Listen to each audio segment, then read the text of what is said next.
বন্ধু আমার গেল কই বন্ধুরে খুঁজতাছি। রতন রতন এই রতন, আরে তুই না বই আসস? আরে কি হইছে এত দূর করে আইছো গামে গেছত গা? এই যে লটকি শুলো। আরে গানতাম না, এই যে তোরে খুঁজতাছি সারা এলাকা সারা দুনিয়া ধইরা। কে কি হইছে? আল্লাহ, তোর বউয়ের বাচ্চা হইছে।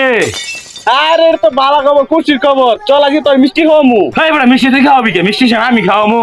এই যে ব্যাক কল, বাচ্চা হইছে আমার বউয়ের, তো তুই মিষ্টি খাবি কে লিখিয়া? তুই বন্ধু বিষয়টা বুঝস নাই। তোর বউয়ের বাচ্চা হইছে সেটা তো ঠিক আছে, কিন্তু বাচ্চাটা তো আমার। বুঝলাম না, বাচ্চা তোর মানে? বিয়ে করলাম আমি, সংসার করলাম আমি, বাচ্চা হইলো আমার, আর তুই এগোইতেছ বাচ্চা তোর না বাচ্চা আমার। বিষয়টা বুঝলাম না, পাইঙ্গা কর।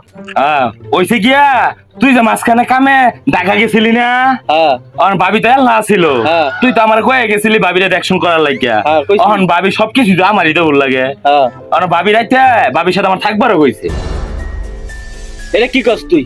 বিষয়টা তো বুঝলাম না, তোর কইছি একটা তুই করছ তার একটা হারাম দাদা খারাইছে তোর আছে দেহার আছে।